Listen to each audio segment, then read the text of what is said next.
Tony Stewart went down as one of the most dominant drivers of the 2000s with Joe Gibbs, but in 2009, he left to form a new legacy with Gene Haas.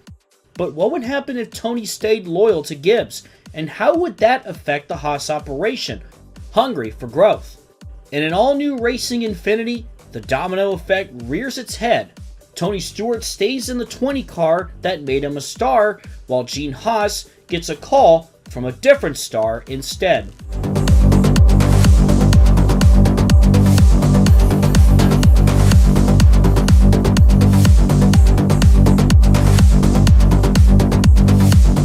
Tony Stewart started as an open-wheel star, then moved to NASCAR, and quickly became one of their best in the 2000s, winning championships in 2002 and 2005 with Joe Gibbs Racing. The number 20 Home Depot card quickly became iconic, but that all changed in 2008, when Tony wanted to return to General Motors. Tony bought into Gene Haas's team to create Stewart Haas Racing.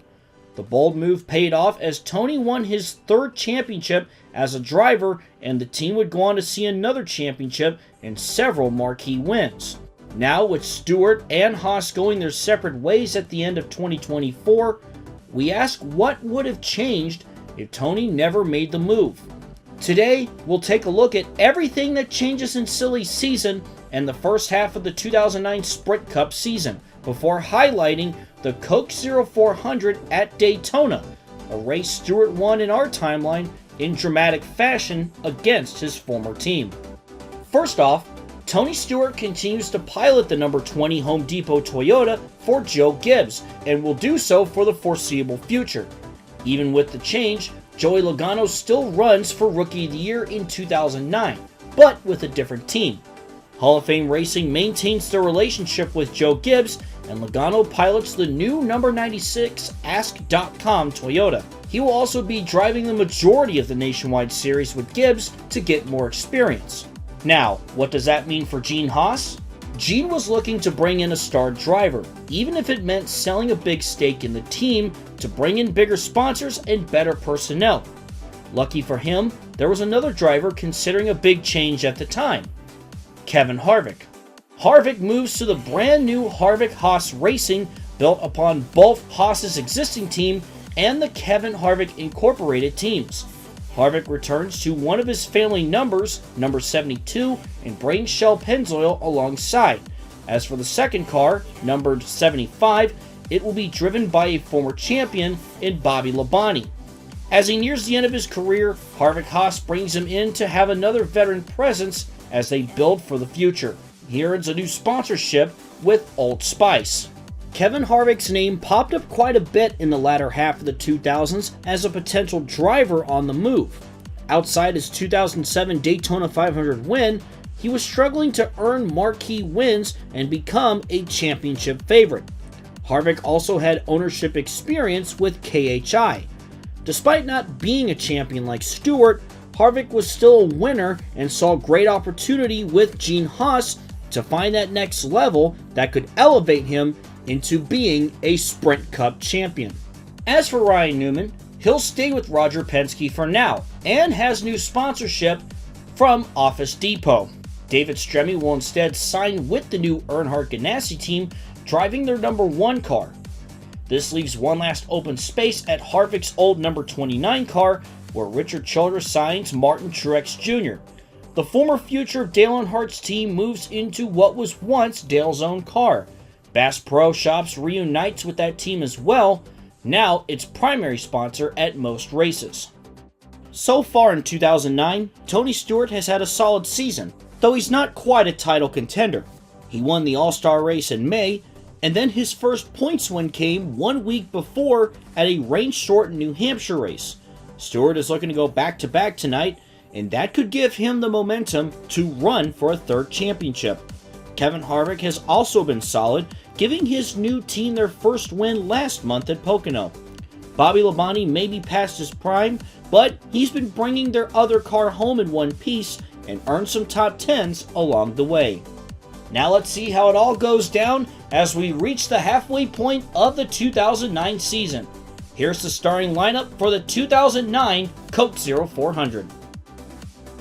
Starting on the pole is Elliott Sadler, the number 19 car, and next to him is Brian Vickers for Team Red Bull. Starting third is Paul Menard, driving for Robert Yates, and David Rudiman will roll off in fourth. Dale Earnhardt Jr., always a threat on the super speedways, he'll start in fifth, and Kurt Busch will start sixth. Starting seventh is Carl Edwards in the number 99, and Reagan Smith with a solid qualifying run, he'll start in eighth. Starting ninth is Matt Kenseth, and rounding out the top 10 is Michael Waltrip in the 55. Starting 11th is David Reagan, and next to him is the 20 of Tony Stewart. Jeff Gordon will roll off in 13th, and next to him, his former teammate Casey Mears in the 07. Joey Logano will start in 15th, and starting 16th is Kyle Busch in the 18.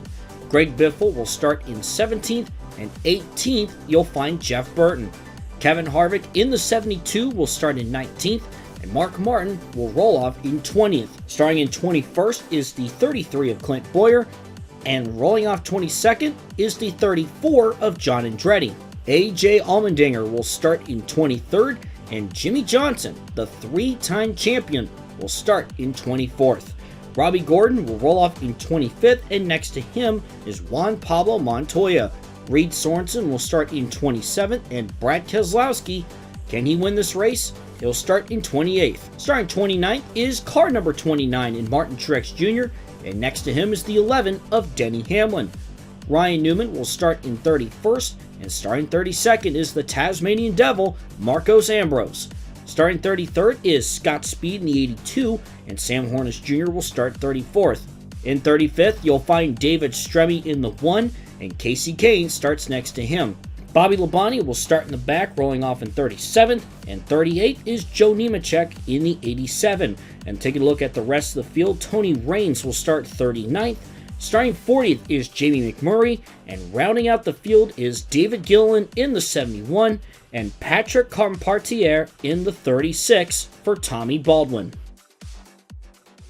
It's a beautiful summer night here in Daytona Beach, Florida, and at the end of it all, there will be one winner and 41 losers. Elliott Sadler and Brian Vickers will lead the field to the green flag pace cars down pit road, and here we go. The Coke 0400 is underway.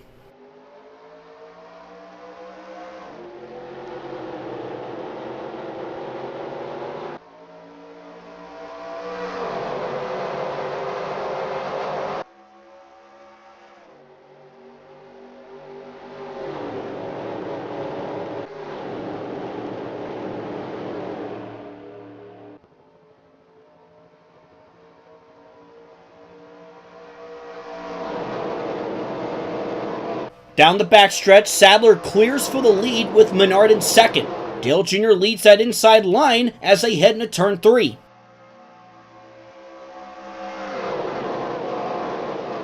Sadler and Menard now dip down to that inside line with Brian Vickers leading the outside as they come off turn 4 for the first time tonight.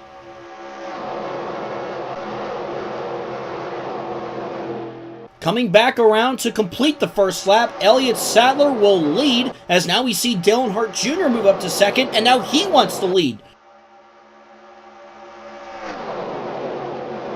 Jr. has a push from Edwards, and that number 88 car will rocket to the lead as they come off turn 2. Jr. has had a struggling season so far in 2009, and he would like to make a statement here tonight, but he's got Carl Edwards peeking to his inside in that number 99 Subway Ford, and Jr.'s lead is not going to last. Here comes Carl Edwards. Off turn 4, one of Edwards' teammates, Matt Kenseth, goes to the inside, and he's got Tony Stewart behind him. Now it's Matt Kenseth taking the lead, who won the 500 here back in February. That was a rain-shortened race, but now we see Tony Stewart, who is always a threat to win here. He's right there. Expect many lead changes here tonight. Practically, I'd say every single driver in this race has a shot to win, and we're only just a few laps in.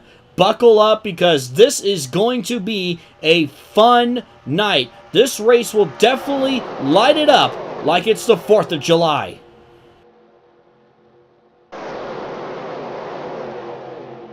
Coming back to complete lap 3, David Reagan now challenges Tony Stewart for the lead.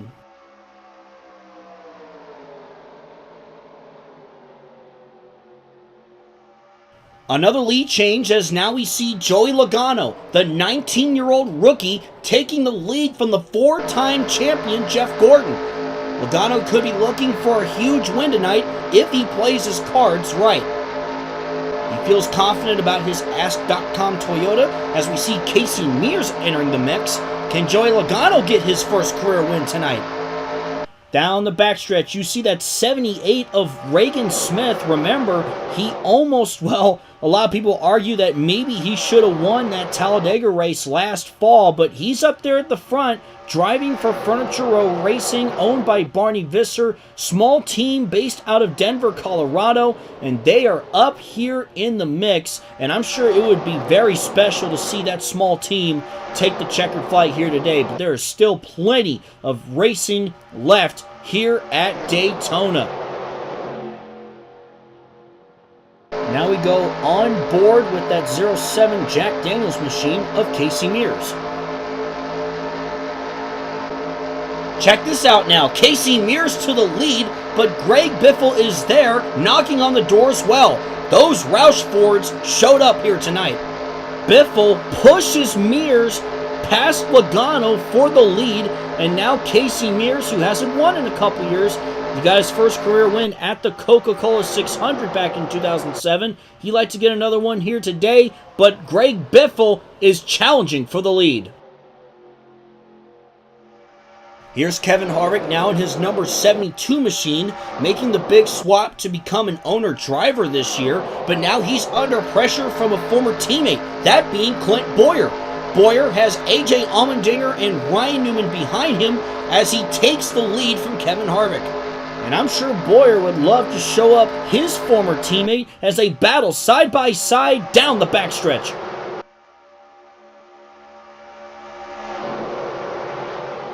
Allmendinger is trying to hang on and settle into a rhythm, but here comes Ryan Newman, the 2008 Daytona 500 winner. And I'm sure he'd love to give Roger Penske another Daytona win as we look back from the 44 of Allmendinger, and look at this, Newman to the inside of Allmendinger. Newman rockets to the lead, but how about David Stremme? Stremme is there trying to make a statement and find some kind of redemption as he's to the inside of Newman. David Stremme hasn't had a whole lot of luck in his NASCAR Sprint Cup Series career, but he would love to change that tonight because a win at Daytona not only alters your career, it could change your life forever. But look at this, Bobby Labonte, the second Harvick Haas car, now up to second, and he's peeking to the inside. He wants the lead from Stremme. Bobby Labonte trying to pull off a major win here tonight. Take a look at this, 3 wide for the lead between Junior, Hamlin, and Labonte. Dale Jr.'s on the inside, Hamlin in the middle, and Bobby Labonte to the outside. The question is, who's going to have the advantage going into turn 3? The answer is Bobby Labonte. It's been a while since he last won a Sprint Cup race. Can he break that winless streak tonight?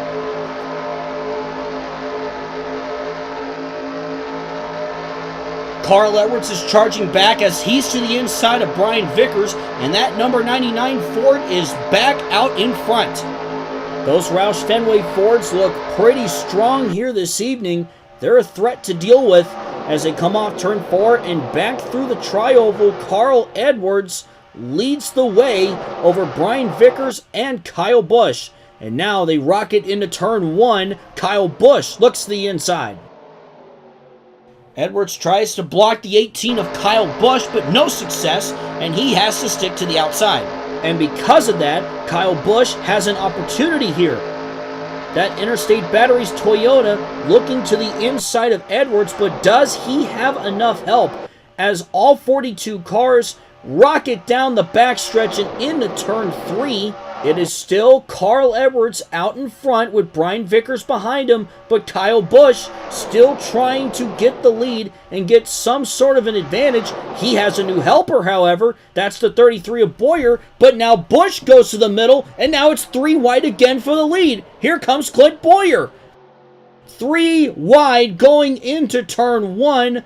It is incredible how close these cars could be together on a track just like this. Take a look at this. 3 by 3 by 3 into turns 1 and 2, and coming off turn 2, it's still 3 wide.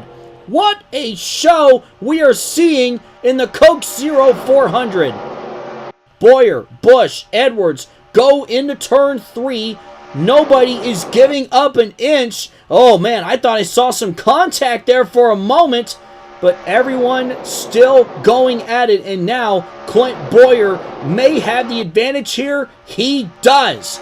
Clint Bowyer now leads, but look at this. Michael Waltrip in the 55. Waltrip is there. He's on the inside of Kyle Busch. He's going to take second away. Waltrip has not won since 2003 at Talladega, but he is a great driver at these super speedways. Never a driver to count out for sure. Now we're on board with Kyle Busch. Still side by side with Waltrip. He's trying to stick to that outside line. Bowyer's going to dip down low. Bowyer still leads. Waltrip's trying to pull an upset here, but Kurt Busch is there as well.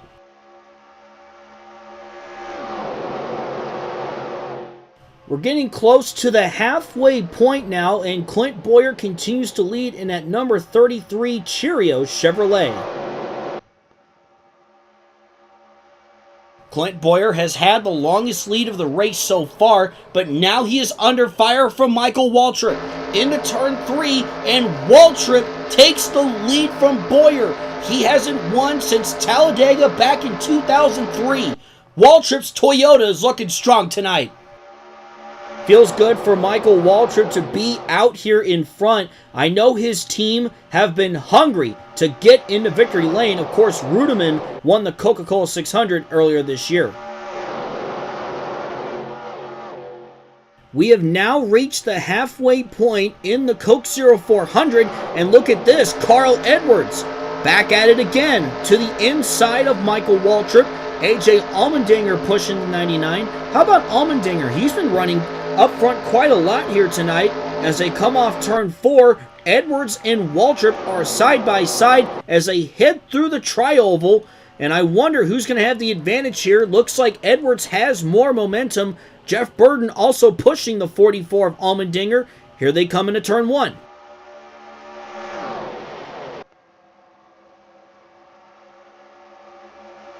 Edwards and Waltrip still side by side, but Michael Waltrip, he's going to hang on for now.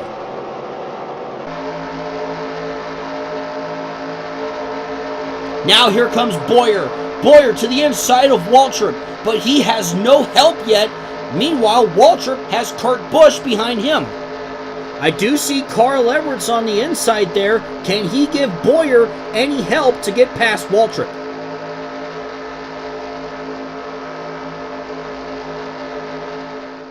David Ruderman now has a turn at the lead in that Aaron's Dream machine as we see a few cars making their way down pit road for green flag pit stops.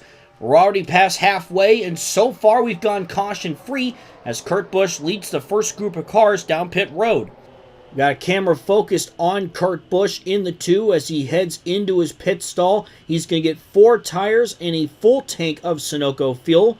He feels like his car is strong enough to get into victory lane here tonight. Meanwhile, battle for the lead down the backstretch. Brian Vickers and David Ruderman, a pair of Toyotas. And of course, Joe Gibbs Racing has really helped out Toyota since joining, but now some of these other Toyota teams are trying to get wins and build their organizations. Vickers takes the lead, and now he's going to lead a bunch of leaders down pit road. And a lot of them are coming. Here comes Vickers, Edwards, Ruderman, Burton, and several others as they slow down to meet pit road speed. We're getting close to about 20 laps to go. Casey Kane has not pit yet, but that will change as he goes down pit road. This will hand the lead off to Jimmie Johnson, and with the field spread out, this is what is contending for the win right now.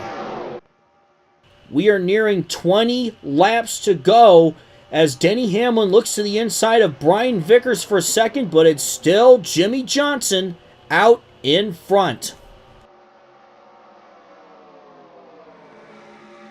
Marcos Ambrose is now out in front for JTG Daugherty Racing, trying to give that team their first ever win. Another team up there trying to get their first win is the 83 of Brian Vickers. Of course, that is Red Bull Racing.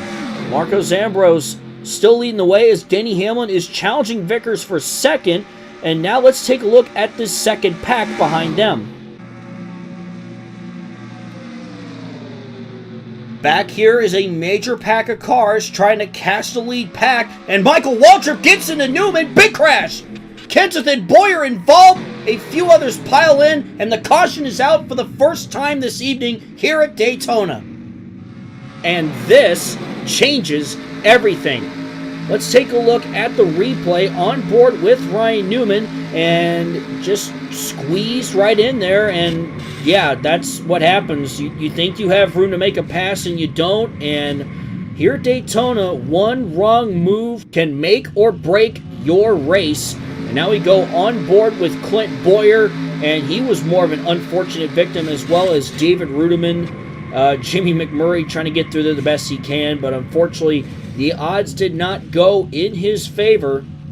And with that, this will bunch the field back up for a restart, and we're going to have almost 10 laps to go to decide the winner here this evening. Caution's out for the first time here at Daytona.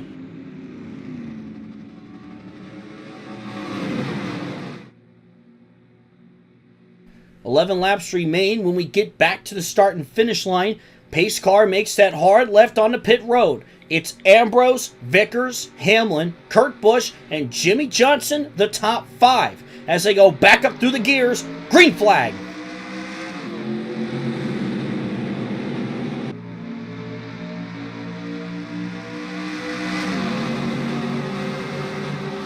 Pretty even restart as they head into turn 1.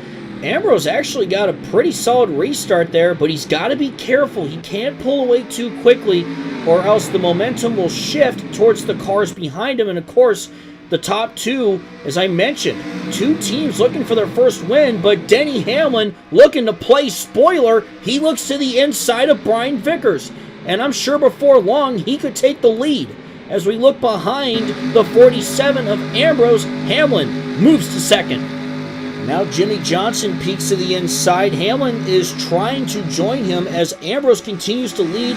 Hamlin is not able to join Johnson, and now Johnson wants second from Hamlin.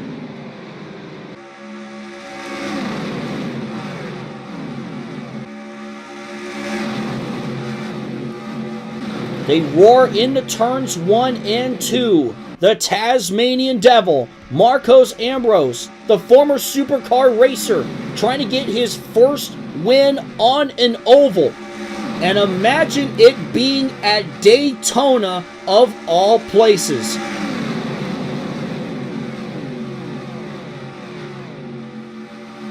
I know I just talked about Ambrose, but that dream may be short-lived, because here comes Jimmie Johnson to the lead, and Edwards is right behind him. We've talked about Carl Edwards a lot this evening, and now we're going to go on board with the 99. Johnson not able to slam the door on him.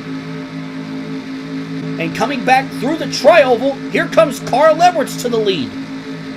Edwards back out in front, but look who's behind him. That is smoke. Tony Stewart in the 20. Did you forget him? I hope you didn't, because he's there and he's hungry for that win. Tony Stewart is there. He's to the inside of Edwards with Scott Speed and John Andretti behind him. 3 drivers with an open wheel background, all pushing each other. Stewart takes the lead. Can he hang on? Stewart getting a push from an F1 driver and a former IndyCar driver in Andretti. Tony Stewart now leads here at Daytona. The crowd is going wild. They would love to see Smoke get another win here at the World Center of Racing as we go on board with Scott Speed. It's Stewart, Speed, Andretti, and now another former open wheel guy in AJ Allmendinger is now up there in the mix. I talked about teams getting their first win. How about Front Row Motorsports, that Taco Bell Chevrolet of John Andretti? Nice to see him running out in front, and I'll tell you what, he's got a shot. He's up there. If he can make the right moves, he can win this race. He's won here before.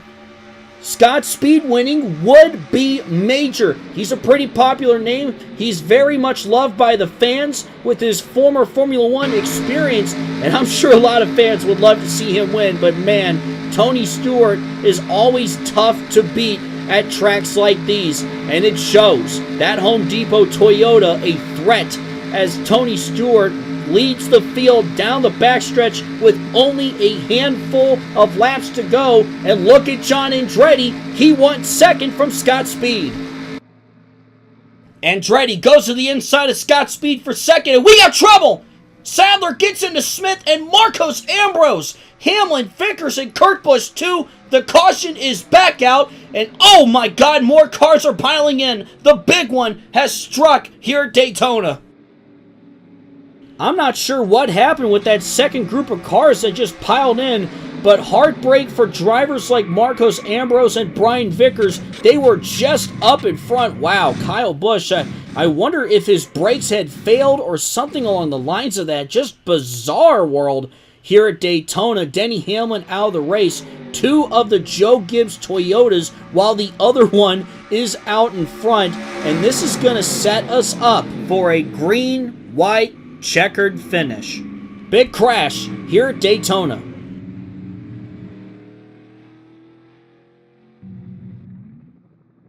We're going to have a green, white, checkered attempt at the finish. Tony Stewart leads. In second is John Andretti. It has been a decade since his last Cup Series win at Martinsville. He won this race back in 1997 driving for Cale Yarborough. Can he pull off the upset?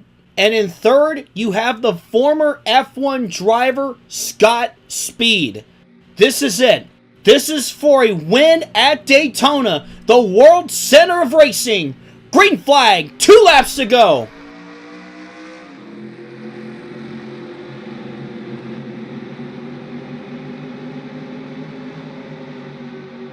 It's a nice even start for everybody as they head into turn 1 and building up speed. There's not a lot of time left to make that move. You see Allmendinger and Menard side by side for 4th. Martin Truex Jr. is behind Allmendinger trying to give a push. Jimmy Johnson's going to join him, and look at this. Scott Speed to the inside of John Andretti. Scott Speed looking for his first career Sprint Cup Series victory, but he's going to have to get around one of the best of the super speedways, Tony Stewart. Here comes another former open-wheel driver, AJ Allmendinger to the inside. Off turn 4, coming to the white flag, it's Tony Stewart out in front, looking for back-to-back wins. Scott Speed is second, looking to get his first career win and potentially a win that could change his career forever. Allmendinger is third, Truex fourth, Johnson is fifth.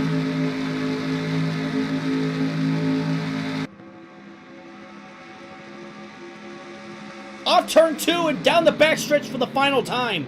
Here comes Scott Speed! Speed's to the inside! He's got no help! Can he potentially get past Tony Stewart? He's gonna have to push! Into turn 3 for the final time! He's got help! Truex is behind him! They're side by side! Get your cameras ready! This could be a photo finish! Off turn 4! Stewart! Speed! Here they come! Side by side! Checkered flag! Scott Speed! Scott Speed has done it! Scott Speed has beaten Tony Stewart for his first career Sprint Cup victory! Oh my goodness! 4/1000ths of a second decides the winner of the Coke Zero 400 and the former Formula One driver Scott Speed, who made the transition to stock car racing. He has done it. What a finish here at Daytona. It doesn't get any better than that.